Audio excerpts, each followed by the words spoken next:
Boa noite, gente. Todo mundo me ouvindo? Tá dando para ouvir bem? Responda aí para mim se está tudo tranquilo. Sim? Obrigado, Thiago.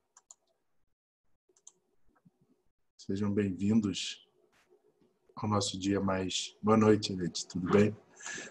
Ao nosso dia mais tradicional de nos encontrarmos, né, para falar um pouquinho de bioética. E espero que todo mundo esteja bem, tudo esteja correndo bem com vocês. Infelizmente, a gente estava bem tranquilo aqui na nossa região, mas já não está mais tão tranquilo assim, né? As coisas apertaram um pouco, mas vamos continuar batalhando para que tudo dê certo, né? Que a gente consiga passar por esses momentos da melhor forma possível. Eu acho que, sendo bem sincero para vocês, tem uma coisa que me deixa feliz, são esses nossos encontros, porque eu acho que estudar é sempre legal e são temas que me são muito caros, assim, que eu gosto bastante de discutir, porque uma das impressões piores que eu tive durante a universidade foi de que eu deixaria de discutir alguns temas como esses, do ponto de vista de áreas humanas mesmo, filosófico, etc. E a bioética me proporcionou voltar a eles.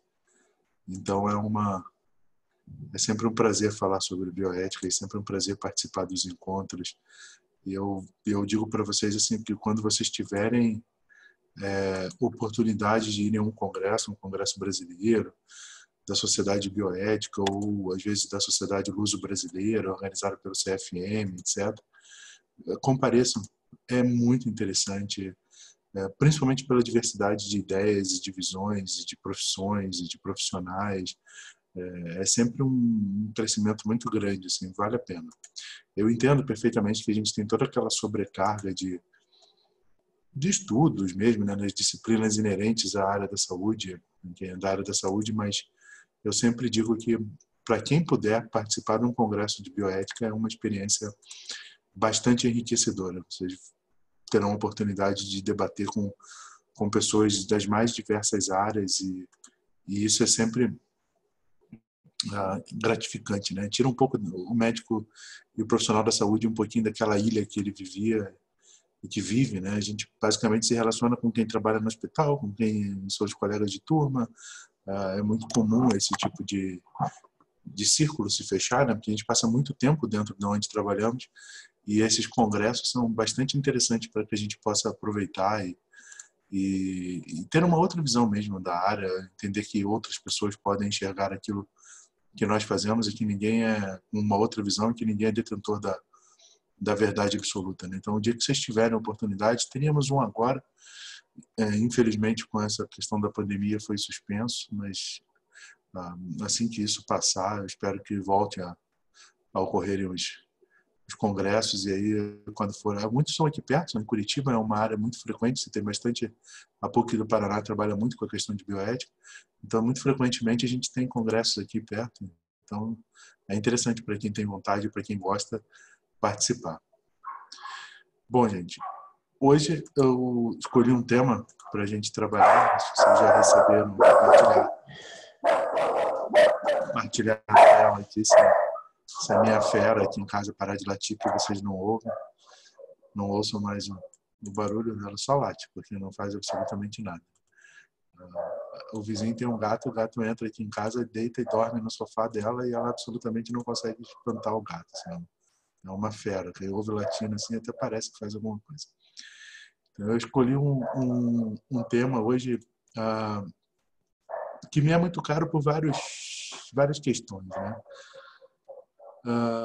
Porque eu queria falar para vocês, a gente tem discutido tanto sobre bioética e às vezes pode ter a sensação para vocês que é uma discussão infindável, que não vale a pena, porque fica todo mundo, cada um com a sua opinião e vamos tocar a ficha assim, e aí para que servem todas essas discussões, né? Então, me é um tema muito caro, porque eu acho que é um dos temas que mostra que a briga, e que a gente briga no bom sentido de lutar por aquilo que se acredita, etc., a pressão da sociedade bioética, a pressão de quem trabalha com a área de bioética, conseguiu grandes avanços.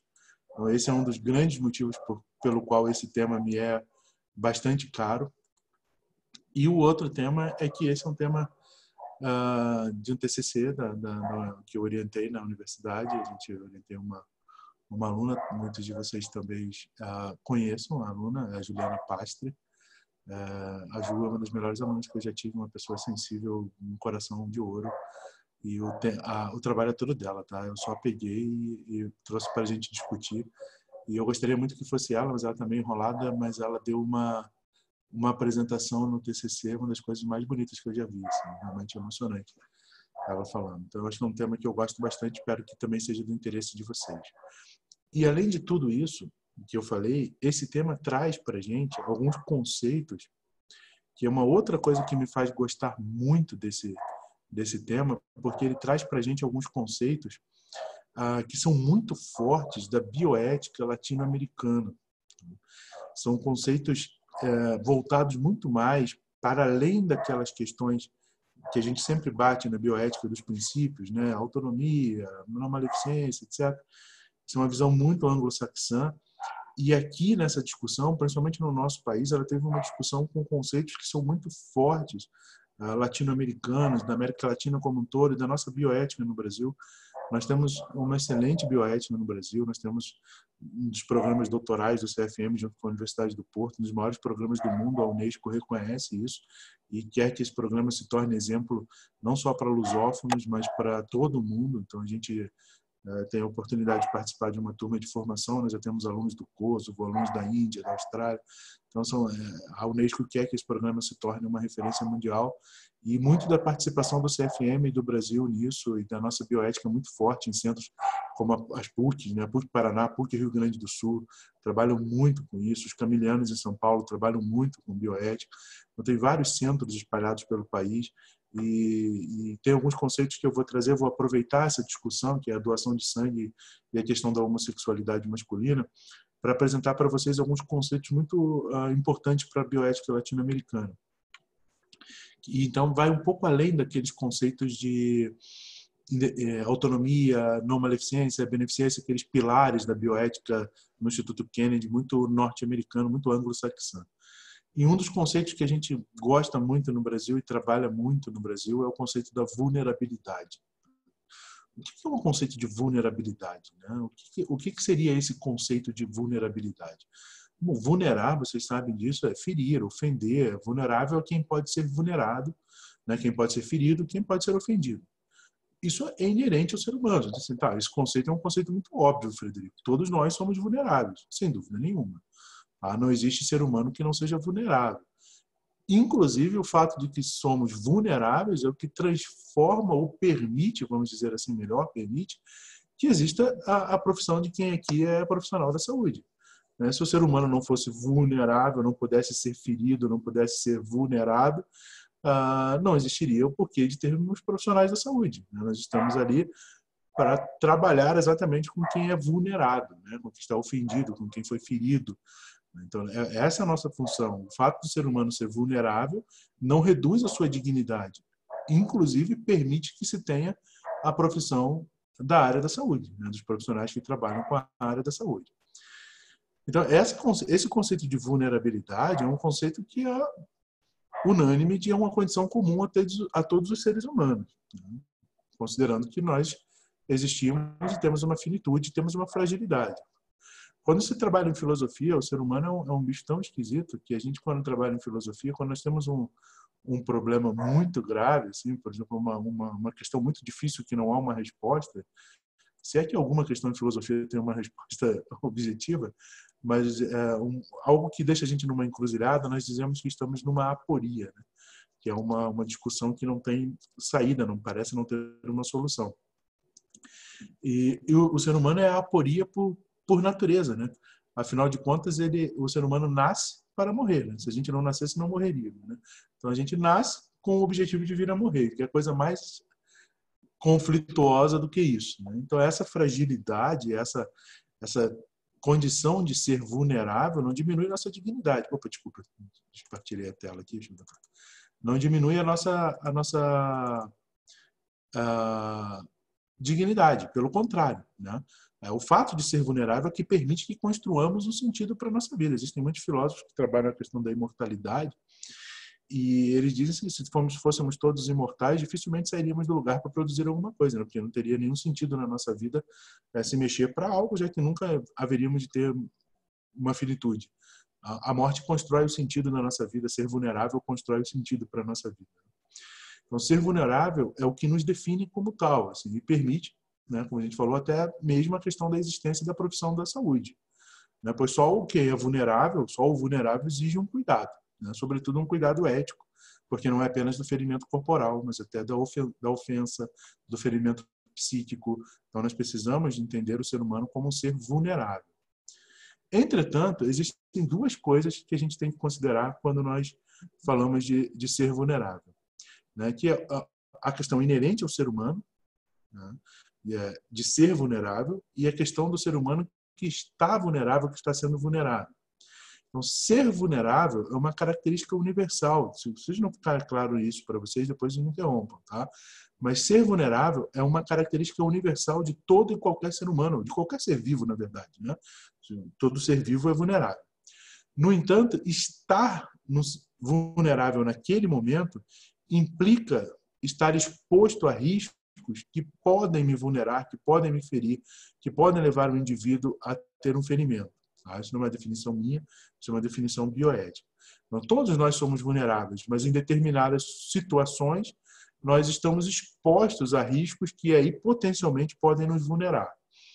Então, o que eu quero dizer com isso? Quero dizer que a bioética ela dedica-se de forma muito firme, muito rígida, muito interessada, principalmente a nossa bioética latino-americana, na questão dessa vulnerabilidade, quando estamos vulneráveis. Porque é crescente, a gente está insistindo isso no mundo, a possibilidade do ser humano passar do estado de ser vulnerável, que é inerente a todos nós, para o estado de estar vulnerável naquele momento, ou seja, sendo exposto a situações que o vulneram. Alguns indivíduos claramente se encontram em estado de maior vulnerabilidade do que outros. E isso pode decorrer de diversas causas, questão de classe social, né, econômica, muito obviamente quem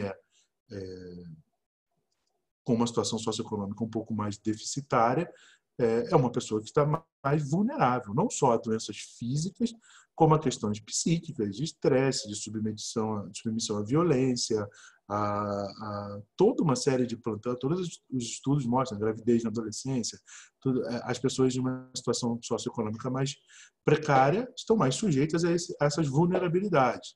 Mas existem questões de vulnerabilidade que expõem o sujeito, que contribuem para sair do estado de ser vulnerável para estar sendo vulnerável, que são situações de cor, por exemplo, situações de gênero, situações de nacionalidade, imigrantes, por exemplo, né, de imigração forçada, guerra civil, catástrofes, etc.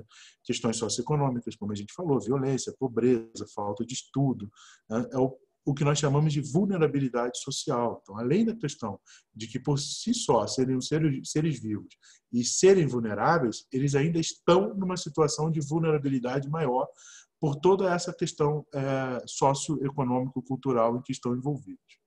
Não sei se isso ficou bem claro para vocês, né? E aí o que a gente chama em bioética de vulnerabilidade moral. O conceito de vulnerabilidade moral, esse professor que eu cito aqui toda hora, o professor Sanches, por isso que eu falei para vocês, é de Curitiba, tá? Uma pessoa que é ligada à PUC do Paraná e que trabalha muito com essa questão de vulnerabilidade, é um baita de um bioeticista, por isso que a gente tem tantas encontros e reuniões aqui no Paraná. Então, ele diz que o conceito de vulnerabilidade moral, né, envolve também uma questão de estar vulnerável quando se é privado dos seus direitos. né? Quando se é estigmatizado, né? Quando se discrimina, quando se nega a dignidade humana. Isso é uma vulnerabilidade moral. Quer dizer, teoricamente, a vulnerabilidade não era para negar a nossa dignidade. Teoricamente, a nossa vulnerabilidade inerente ao ser humano, inclusive, nos dá dignidade. Mas existem algumas questões de vulnerabilidade moral e social que retiram essa dignidade humana. E é nesse contexto de vulnerabilidade moral que a gente vai inserir a questão do debate bioético que nós temos hoje, que é o debate relacionado a uma questão de homossexuais. Aqui, especificamente, a homossexualidade masculina. Tá? E esses homossexuais eles se inserem num grupo que vem sofrendo um processo de vulneração contínua. Eu não estou discutindo aqui várias outras questões que envolvem questões políticas, etc. Eu estou falando especificamente na questão de doação de sangue. E vocês vão ver por que a gente está falando que nessa questão de doação de sangue, esse grupo humano encontra-se num processo de vulneração contínua. Tá? Por que esse grupo está num processo de vulneração além do ser vulnerável inerente ao fato de que são humanos? Tá? Eles estão passando por outros processos de vulneração. Então, vamos lá. E o que é importante a gente entender, então, quando a gente fala de bioética? Todo mundo já ouviu falar sobre a Declaração Universal dos Direitos Humanos, né? Todo ser humano nasce igual. Né? Eu já disse para vocês, isso já é... Quem trabalha com filosofia e bioética, isso já é um problema. Né? Eu acho que, na verdade, as pessoas que trabalham com isso é que são problemáticas e gostam de problematizar tudo. Mas é importante a gente fazer as perguntas. Né? Todo ser humano nasce igual. Ponto. Paramos aqui. Quando eu digo que alguém é igual a alguém, eu tenho um padrão de comparação. Qual é o padrão de comparação que eu uso para essa igualdade? Todo ser humano nasce igual a quem? Qual é o padrão que eu uso para dizer que o ser humano tem que ser igual àquele? Dificilmente o padrão que a gente usa ou que vem na cabeça de qualquer um de nós aqui, quando nós dizemos todo ser humano nasce igual, é o do Yanomami da Amazônia. Provavelmente, quando a gente diz todo ser humano nasce igual, é o padrão branco europeu que vem na nossa cabeça. E por que tem que ser esse padrão? Essa é a primeira questão. E isso é uma preocupação muito grande, porque os documentos, as questões, a gente vai falar sobre algumas leis aqui, elas trazem carregadas dentro delas, né, ao contrário de quem trabalha com direito, eu sempre tenho que pegar no pé de quem trabalha com direito, né, que diz que a Constituição tem cláusulas pétreas que não podem ser mudadas. Gente, lá fora a natureza, o resto tudo é construção humana. E se é a construção humana, pode ser desconstruída. Tá? Então, a questão das leis e das declarações, por mais bonitas que sejam e refletissem em um período como a Declaração dos Direitos Humanos, que eu acho importantíssima, mas a gente precisa questioná-la. E questionando sobre isso, eu não sei se vocês têm conhecimento, a Unesco mudou isso. Tá? Já não se chama mais Declaração Universal dos Direitos Humanos. Chama-se hoje, oficialmente, Declaração Universal sobre Bioética e Direitos Humanos. Tá? E nessa Declaração Universal sobre Bioética e Direitos Humanos, nós temos lá no seu artigo 11, essa declaração define que nenhum indivíduo ou grupo deve, em circunstância alguma, ser submetido, em violação da dignidade humana, dos direitos humanos e das liberdades fundamentais, a uma discriminação, a uma estigmatização. Nenhum ser humano pode ser estigmatizado, discriminado por qualquer uma das suas decisões ou pelo fato de pertencer a algum grupo, etnia ou a questão da sexualidade. Tá? Ele não pode ser estigmatizado. Tá? Mas qual é a realidade?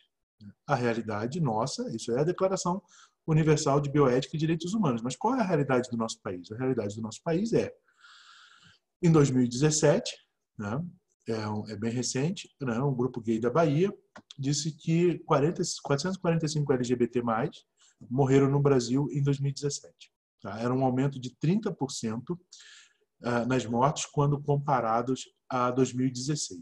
Tá? Eu não sei se vocês têm ideia, tá? Se vocês acompanham isso, mas existem alguns grupos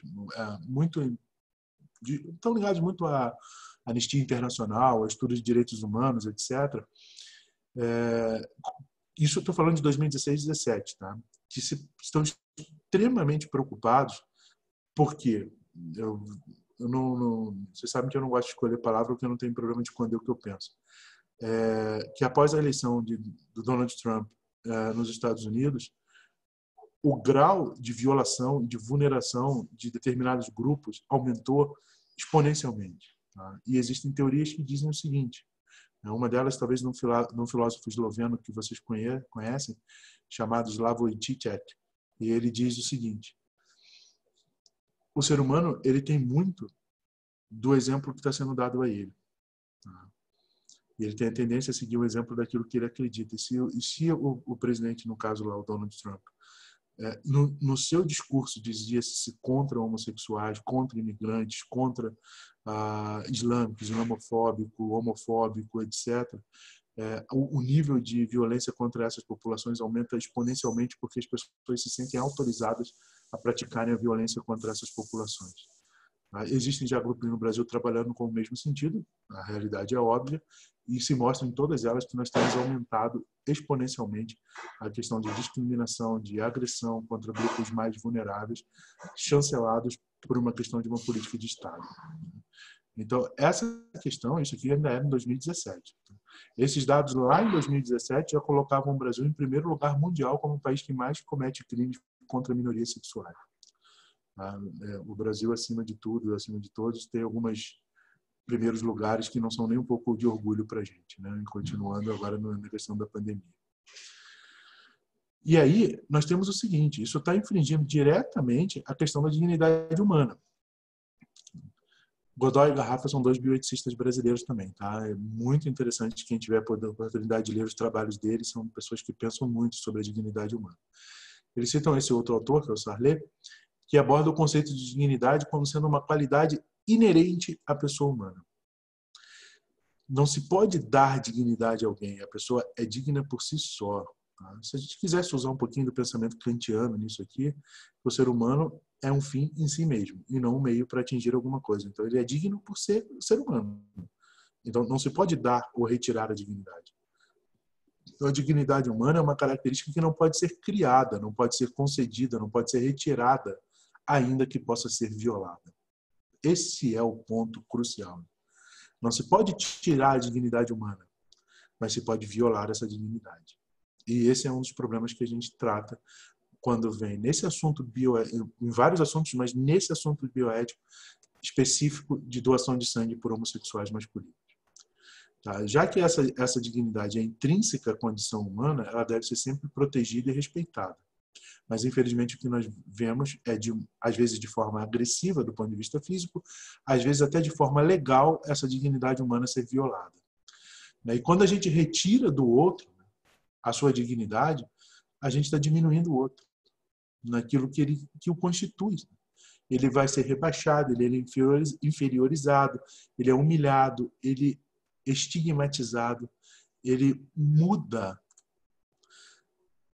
o seu conceito ou a sua condição de humano.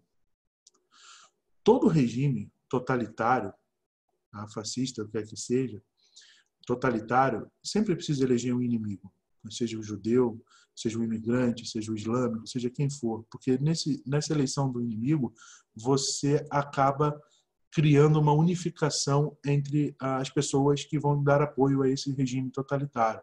Quem gosta de Hannah Arendt, leia, né, um pouquinho sobre Hannah Arendt, ela vai falar isso.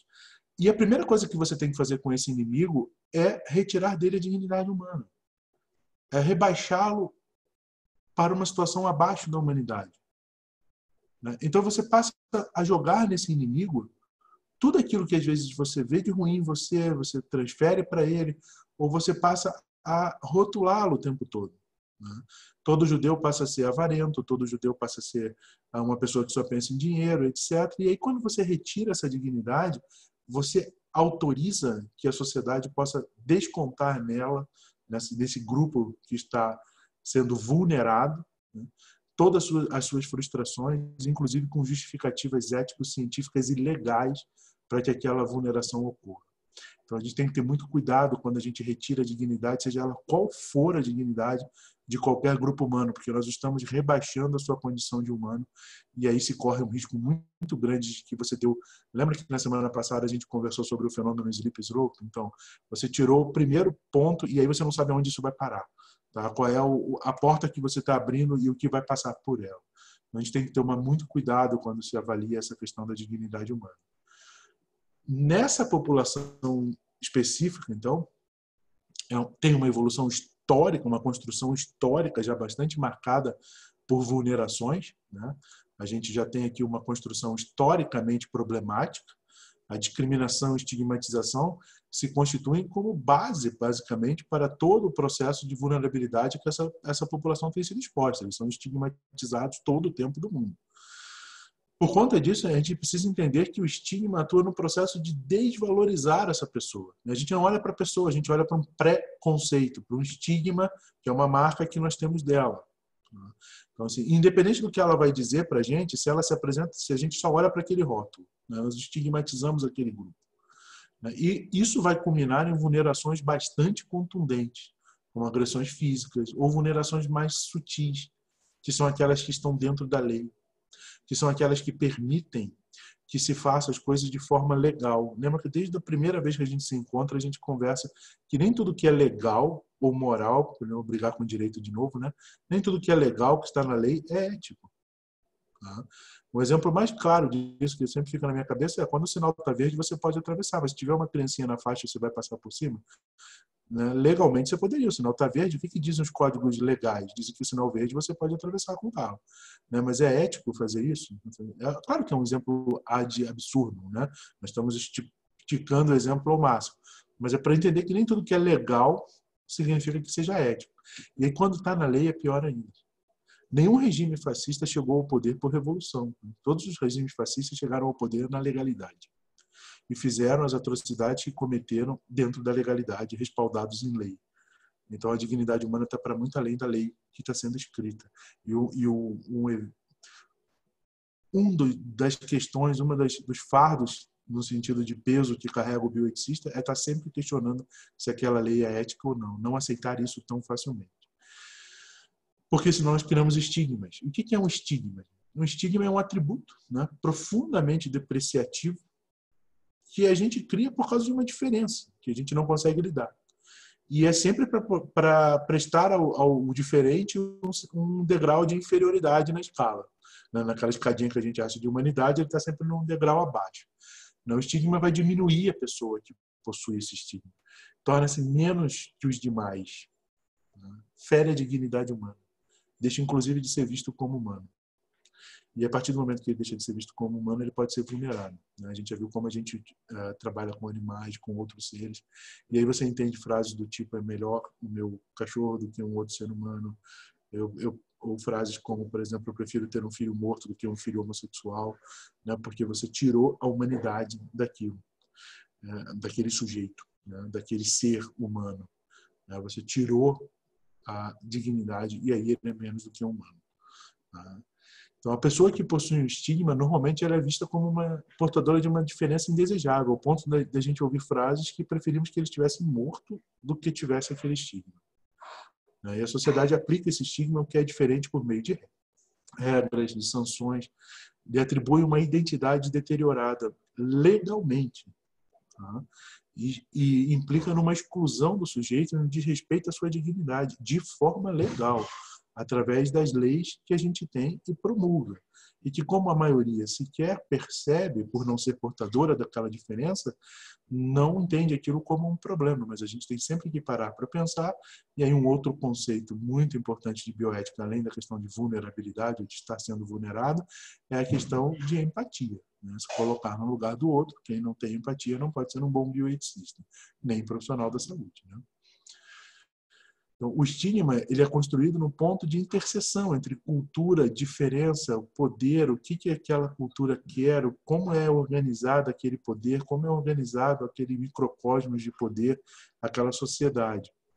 E aí a gente tem estigmas criados por diversas situações. Por exemplo, no caso da nossa população, que a gente vai chegar lá na parte da discussão bioética, só uma introdução a isso, a gente tem o estigma desde a epidemia, por exemplo, do HIV e do SIDA, da AIDS, Essas três esferas nessa epidemia, essas esferas que eu citei anteriormente, de cultura, diferença e do poder, elas estão muito claras como a gente estigmatiza uma população na epidemia de HIV e AIDS. Na epidemia de HIV e AIDS, por inicialmente as pessoas que já eram marginalizadas, não é que elas passaram a ser marginalizadas depois da epidemia, elas já o eram marginalizadas, já eram indesejáveis, só faz com que isso seja mais intensificado ainda. Essa estigmatização continua, essa opressão se acentua, sua vulnerabilidade, óbvio, cria um círculo vicioso de estigmatização e discriminação que vai perdurando até hoje. Quando eu começava, estou ficando um pouco velho, quando eu era da idade de vocês, no terceiro ano, foi quando estava o auge da epidemia de HIV. Quando eu entrei na faculdade no Brasil, era um momento em que isso estava explodindo, tinha muita discussão sobre o que era exatamente, etc. E o estigma, ele aparece das formas mais sutis possíveis. Por exemplo, o hospital que ficou responsável pelos pacientes com HIV/AIDS no Rio era o hospital da Universidade do Rio de Janeiro, não é da UERJ nem da UFRJ, eu vou lembrar depois o nome, é uma outra federal. No Rio nós temos 3 faculdades federais, né? A Federal do Rio de Janeiro, com a UFRJ, a Federal Fluminense e a Unirio, que é a Universidade do Rio de Janeiro, que também é de âmbito federal. E também tem faculdade de medicina.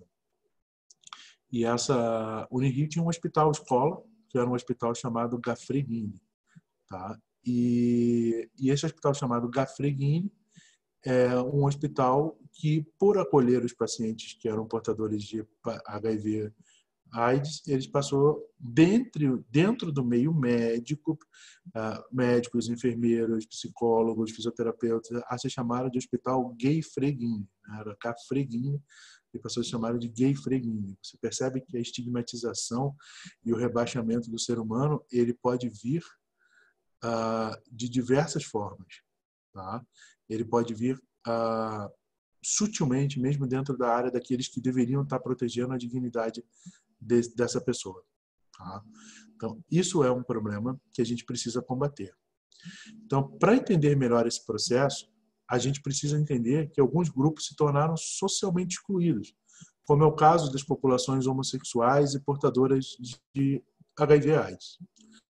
E essa exclusão, que já vinha anteriormente, mas se acentuou nesse momento, essa exclusão, ela embasa comportamentos que se mantêm até hoje dentro do nosso comportamento como área de atuação da saúde.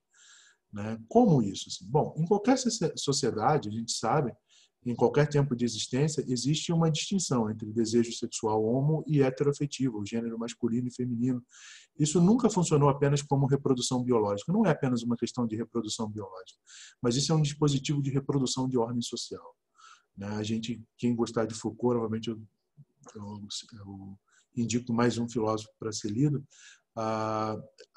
Essa formatação de família heterossexual, padrão, isso obviamente não é apenas uma questão de reprodutibilidade sexual, isso é uma questão de conformação de poder, né? De uma questão paternalista, de uma questão paternal, de uma questão masculinizada, de toda uma forma de organização social que advém dessa separação de gênero.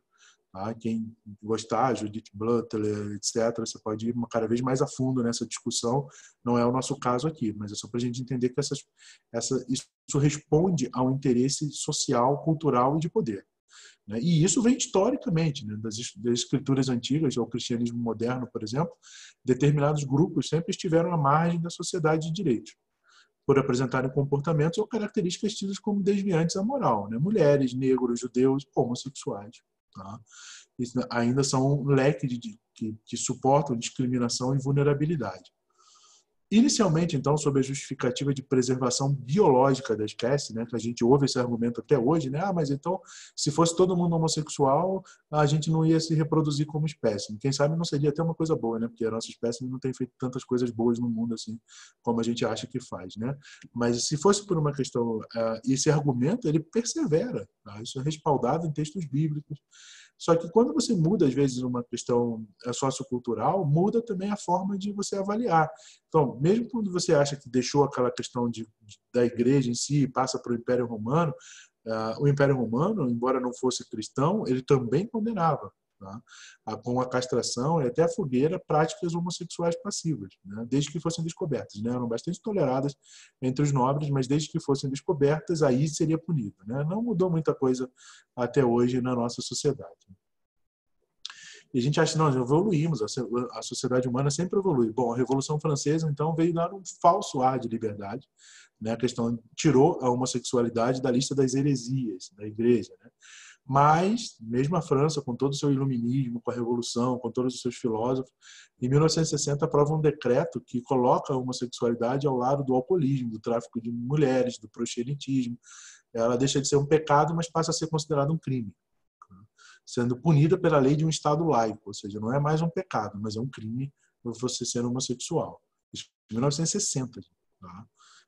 na sociedade francesa, na nossa tão iluminada Europa, né? Isso há 60 anos atrás. Tá? E você vê que não importa para que lado você vá, né? Se regimes totalitários ou liberais, como a questão da França, por exemplo, durante o regime stalinista, os homossexuais eram vistos como uma forma de reprodução do fascismo, de extrema-direita. E, por conta disso, a sua manifestação era punida. Tá? Enquanto isso, no fascismo alemão, deferia que os homossexuais podiam sofrer experimentos a fim de curá-los na falha desde castração para evitar o prazer, prisões, morte sumária, campo de concentração, etc. Então, assim, não importa para que lado você vai, determinados grupos humanos são sempre vulnerados e sempre estigmatizados, porque isso responde a uma visão de poder que perpassa para que lado você vá no espectro ideológico, vamos dizer assim. Então, além de pecado, de crime, na história houve uma nova forma de discriminação, que foi transformar a homossexualidade em patologia, né? Primeiro ele passou a ser, era pecado, depois passou a ser crime, né? A gente viu na França, e depois não é um crime você fazer isso, mas é uma doença você fazer isso, né? Então, de uma forma mais racional, eles deixam de excluir os homossexuais e passam a tentar entender as origens somáticas ou psicológicas dessa doença, corrigi-la, curá-la, para que esses enfermos pudessem se adaptar ao padrão monogâmico heterossexual da sociedade. Todas essas ideias aqui, primeiro é um pecado, segundo é um crime, terceiro é uma doença, a gente ainda vê hoje em dia bem visível, né? Temos gente falando que vão curar os homossexuais, etc., né? A cura gay, seja pela religiosidade, seja pela ciência, que é a questão da psicologia. Então, assim, é bastante assustador a gente pensar que absolutamente não evoluímos tanto assim. E então, tudo isso para a gente dizer que esse preconceito e essa discriminação pré-existentes foram bastante reforçados e assumiram, então, um apogeu na epidemia do HIV e AIDS na década de 80. Os primeiros casos de HIV e AIDS foram identificados em homossexuais, todo mundo sabe disso, automaticamente a doença passou a ser associada à homossexualidade, a ponto de, na época, ser chamada do câncer gay. O câncer gay, isso é uma punição divina, né? Você volta lá na Bíblia para esses grupos já vulneráveis em uma série de situações. Então, você chegou no auge de uma discriminação.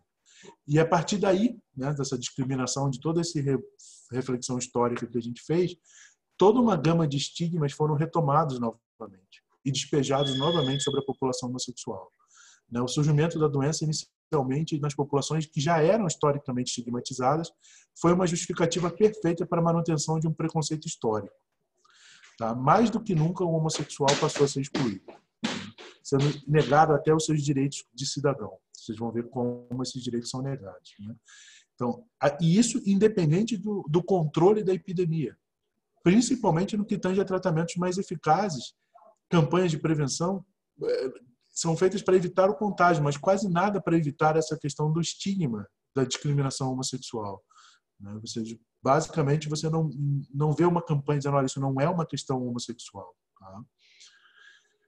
Esse avanço dessa epidemia de AIDS nos anos 80, associado aos acidentes de contaminação, ocorridos devido à transfusão de hemoderivados, diversos países adotaram critérios muito rígidos quanto à exclusão de homossexuais como doadores de sangue.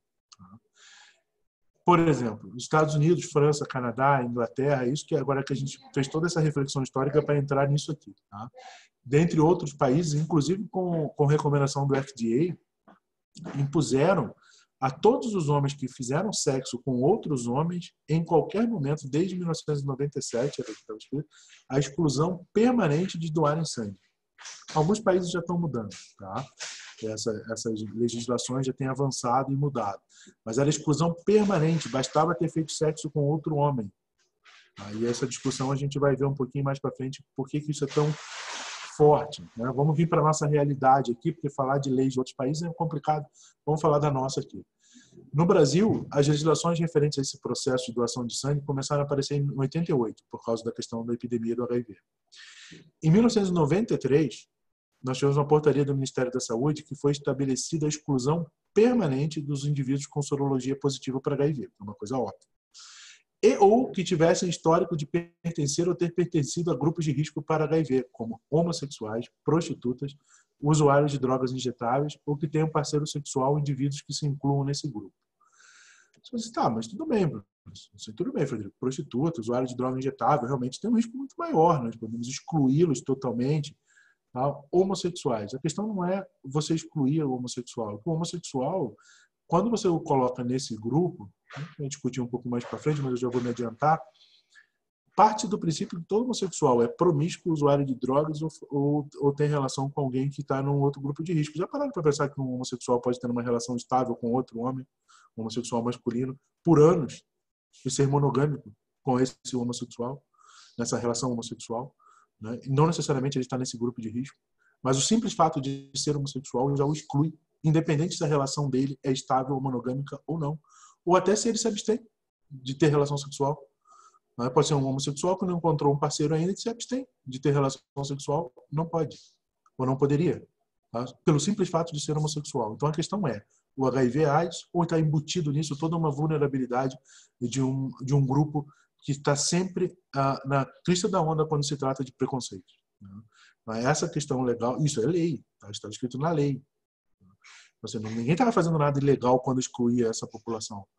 Estava dentro da lei. Mas se eu tivesse um heterossexual que tivesse tido relação com 30 mulheres que não são prostitutas, mas nos últimos 2 anos essa pessoa, e um homossexual estável numa relação com o marido há 15 anos, uma relação monogâmica, quem tem mais risco de transmitir? Se quando forem preencher o critério, a ficha de doação, se eu mencionar eu sou homossexual, esse estava excluído. O outro que teve relação com 30 mulheres não estaria. Então a questão é transmissão ou a questão envolve muito mais coisas de estigmas do que apenas a questão da transmissão do HIV, né? Em 2002, então, a Anvisa disse que homens que fazem sexo com outro homem tornaram-se inaptos temporários, não é mais exclusão definitiva, tá? Isso depois de uma longa briga de bioeticistas, etc., eles tornaram-se inaptos temporários por um período de 12 meses, a doação de sangue. Ou seja, se eles tiveram relação homossexual 12 meses antes, eles são inaptos temporários. Beleza, então se eu estou com um marido há 14 anos, eu tenho que ter parado de ter relação com meu marido há 12 meses atrás. Porque se eu tive há 8 meses, mesmo que seja meu parceiro de 14 anos, eu não posso doar sangue. Você percebe o grau de estigma que é isso?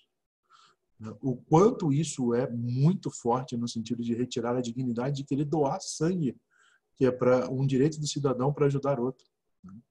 Então, e mesmo com todo o conhecimento atual acerca da doença, do seu agente etiológico, das formas de transmissão, de prevenção, de tratamento, a AIDS ainda era associada em 2002 a uma questão de homossexualidade, quase que vendida para a sociedade como um sinônimo. Isso é uma doença ainda pertencente a um determinado grupo de seres humanos. Em 2016, tem uma portaria, tá, no Ministério da Saúde, diz que a doação de sangue é um ato voluntário e altruísta. E o doador de sangue, ao doador de sangue devem ser garantidos os princípios da universalidade, da equidade e integridade preconizados pelo SUS. O acolhimento e a triagem, então, é realizada pelo serviço de coleta e deve ser isenta de manifestação de juízo de valor, preconceito, discriminação por orientação sexual, identidade de gêneros, hábitos, tudo muito bonito, né? Aqui está escrito aí no Ministério, desculpa se faltou o S ali, no Ministério da Saúde ali embaixo. Quer dizer, em 2016 eles dizem tudo isso, mas continuam estigmatizando o homossexual que tem relação com outro homem nos últimos 12 meses. Mesmo que seja o seu parceiro de anos, mesmo que seja monogâmico, continua sendo discriminado. Então, a lei, o papel, aceita tudo. Aí eu volto a dizer, fora a natureza lá fora, todo o resto é construção humana. E se é construção humana, a gente pode mudar. Tá? Então, no artigo 64 ainda continuava lá. Inapto temporário por 12 meses o candidato que tenha sido exposto a qualquer uma das situações abaixo. Eu citei algumas para vocês terem uma ideia, tá? Quais são as situações abaixo? Que tenha feito sexo em troca de dinheiro ou de drogas, ou seus respectivos parceiros sexuais tenham feito isso. que tenha sido vítima de violência sexual ou seus respectivos parceiros sexuais tenham sido vítimas. Homens que tiveram relações sexuais com outros homens e ou parceiras sexuais destes. Basta ter uma relação sexual com outro homem, sou inapto há 12 meses para doar sangue. E o ponto central na discussão bioética aqui, gente, sobre o processo de doação de sangue, que deve ser considerado, é o fato de que a população formada por homens que fazem sexo com outros homens, basicamente são de homossexuais, né, do sexo masculino, porque bissexuais e heterossexuais que eventualmente têm algum tipo de relação jamais vão admitir isso no momento da triagem. Então, essas pessoas estão excluídas, eles não vão contar isso, e podem ter tido relação da mesma forma. Por conta disso, a gente pode considerar que essa vedação da doação ela é exclusivamente para vedar homossexuais, que quem assumiria ser homossexual masculino. Porque os outros não assumiriam. Então, ela é basicamente voltada para essa população. Isso é uma discriminação. Uma vez que uma minoria de heterossexuais, como eu disse, assumiria que teria sexo casual com outro homem. Jamais admitiriam isso. Então, é voltado exclusivamente para a questão dos homossexuais. A gente tem que lembrar ainda que essa mesma legislação, mesmo que o homossexual, como eu disse, esteja num relacionamento estável por mais de 12 meses, ou usando preservativo durante a sua relação, por exemplo, ele é excluído do processo de doação, basta dizer que teve relação com outro homem. Mas eu usei camisinha e meu parceiro 14 anos, não interessa. Se você teve relação nos últimos 6 meses, 12 meses, você não pode doar sangue. Aí você está na lei. Você está na lei. O que não acontece com nenhum heterossexual na mesma condição. Né? Então, a questão não é a transmissão do vírus. A questão é um estigma que ainda carrega um determinado grupo vulnerabilizado nessa situação. Então, no que diz respeito à AIDS, a atual legislação prevê a vedação de doação de sangue pelos homens que fazem sexo com outros homens baseado num conceito errôneo de grupo de risco. A questão é de comportamento de risco, não de grupo de risco. Eu posso ser um heterossexual que me comporto com risco e eu posso ser um homossexual que não me comporto com forma de risco. Então, o que ocorre aqui é uma desvalorização da pessoa humana, onde um grupo de pessoas tem sua existência reduzida apenas pela sua prática sexual. E esta, por sua vez, é inequivocamente capaz de transmitir o vírus do HIV apenas pelo fato de que eu sou homossexual. Mas não é possível que a gente ainda consiga conceber esse tipo de comportamento. Mas vocês veem que as citações são de 2014, 2016, 2014. As citações são bem recentes, porque isso ainda era válido na nossa lei.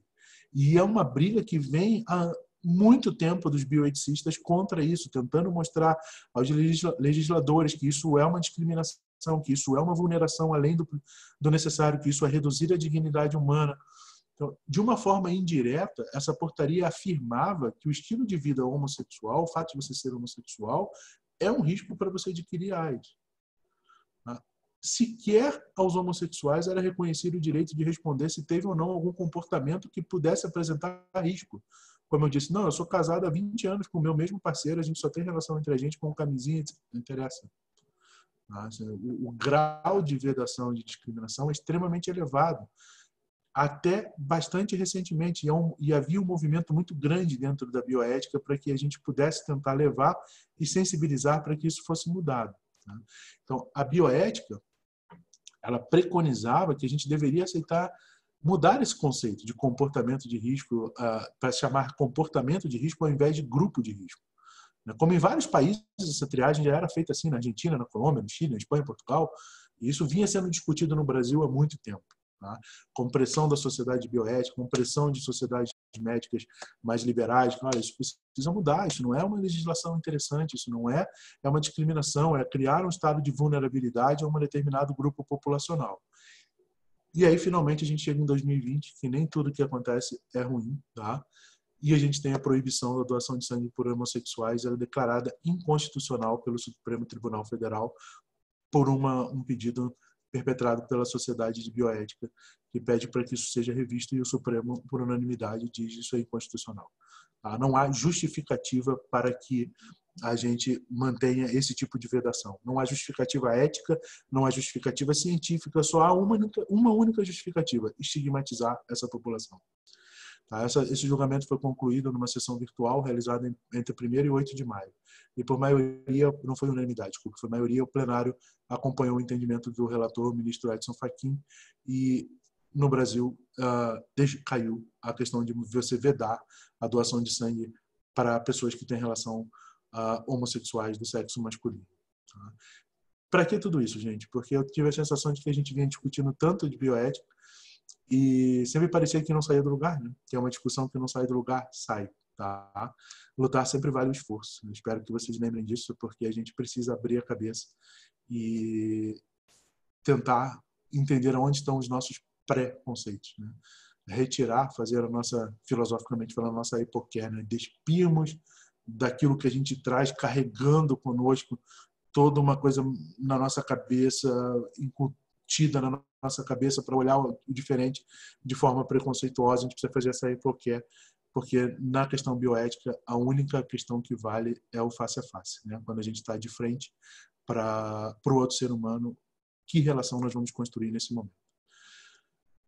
Gente, então o meu objetivo era trazer para vocês algo que tivesse dado certo e que funcionou, né? E eu, mais uma vez, eu me emociono quando eu falo disso, porque eu lembro muito da minha aluna, né, de vocês, com a Caju, sinto muita saudade dela, que foi quem escreveu esse magnífico trabalho, e ela, quando terminou o trabalho dela, não havia ainda o Supremo Tribunal Federal dito que isso era inconstitucional. E a gente, semana passada, estava conversando, os dois, matando a saudade pelo WhatsApp, bem felizes, porque finalmente aquilo que a gente acreditava aconteceu, e a gente tem muita fé de que a gente acreditava é o melhor para a sociedade como um todo, né? Para todo ser humano que se sente vulnerável. Então, obrigado, gente, por mais uma vez vocês estarem aqui comigo. É um prazer estar com vocês. Eu prometi ao Caio que eu pediria que, se vocês puderem, por favor, preencham o questionário que vem no final. Tá? É muito importante para a gente. A gente tem um grupo de alunos que aqui estão, que estamos trabalhando essas aulas, esses encontros. A gente quer escrever um artigo, quer mostrar a nossa experiência. Então, se vocês puderem, por favor, preencham o questionário que vem ao final. Tá? Obrigado, Henrique. Obrigado, Thiago. Imagina, Caio, é um prazer ajudar. Obrigado, minha mãe. Eu sei que às vezes a gente. Eu sempre digo, gente, eu venho de um lugar. Eu não sei se alguém aqui conhece o Sudeste do Brasil. Eu venho de um lugar que é a Baixada Fluminense, uma das regiões mais miseráveis do Rio de Janeiro. Semana passada eu estava conversando com alguns amigos, meus amigos de infância negros. Eu nunca entendia, quando eu estava com eles, que as mães deles diziam: olha, quando você estiver na rua, nunca use o capuz, se tiver alguma confusão, não corra. Hoje em dia eu entendo o que elas estavam dizendo. Tá? E assim, uma sociedade extremamente dominante, patriarcal, homofóbica. Eu confesso para vocês que muitas vezes assim naturalmente vem uma piada, vem uma coisa, porque você foi criado nisso, nesse meio. Mas eu acho que vale todo o esforço que a gente tem que fazer para nos despirmos desses preconceitos idiotas que a gente tem. E vocês veem, eu espero que tenha dado um exemplo claro de que brigar por isso e ir contra vale a pena. Em algum momento mesmo que esse ano esteja difícil de se manter otimista, mas eu sempre fui uma pessoa otimista. Eu acho que a gente consegue mudar para melhor. Tá? Eu realmente acredito nisso. Muito obrigado, Amanda. Obrigado, Eduardo. É um prazer. Tá? Conhece ela, né, Val? É um amor. Né? É um amor de pessoa. É uma das alunas mais... Cara, assim, desculpa para vocês quem não gosta de ouvir, mas eu vou falar uma coisa. O dia da apresentação do TCC dela foi foda. Foi muito forte. Assim. Primeiro ela fez uma apresentação fabulosa, assim, tá? Sem nenhum slide. Ela chegou lá na frente, você vê que era uma coisa que ia no coração dela. Ela chegou para mim e falou: professor, você é meu orientador. E muito protocolar na faculdade a gente trazer os slides. Estão acostumados com isso, todo mundo. Eu queria ir lá e falar, porque é o que eu acredito. Eu falei: Ju, tamo junto, vai lá e fala, cara, diz o que tá no teu coração, assim. Cara, e assim, eu já admirava ela demais, assim, no final foi realmente inacreditável. Assim, né? E foi um dia muito doloroso, porque apresentou ela, doloroso no sentido de emocionante, que apresentou ela, a Carol e a Elo, que são três pessoas que eu tinha muito contato, assim, e foi muito emocionante para mim. Se eu não morri de infarto e minha pressão não arrebentou naquele dia, eu acho que vai ser difícil que aconteça isso. Ela fez a palestra para vocês, né? Ela falou para mim assim, realmente ela é uma fofa, ela é uma linda. Gente, tudo bem então? Eu sei, eu acho que eu já falei com vocês que a gente está com outro projeto com a Liga de Neuro, que é fazer um curso de Semiologia, neuroanatomia e correlação clínica. Eu acho que é muita coisa, mas hoje tem quase tudo pronto e eu fico com muita dor assim, no coração de parar com os nossos encontros enquanto a gente está com esse momento de pandemia. Então, se vocês quiserem, a gente mantém esses encontros ainda, a gente vai até quando acabar isso, tá? Temas não faltam da bioética, então, se vocês quiserem, a gente mantém se encontrando aqui e conversando, tá? É um prazer toda terça ver vocês, espero que vocês fiquem bem. Tá bom, Juliana, vamos manter assim, tá? Dá para a gente organizar, não tem problema. Espero que fiquem todos bem e espero vê-lo de novo na semana que vem. E, novamente, preencham o nosso questionário aí, porque é importante para a gente. E qualquer dúvida, bom, vocês têm meus contatos, estou à disposição, tá? Boa noite para todo mundo, descansem e fiquem pensando sobre todas essas coisas, tá? Boa noite para todo mundo, forte abraço, gente.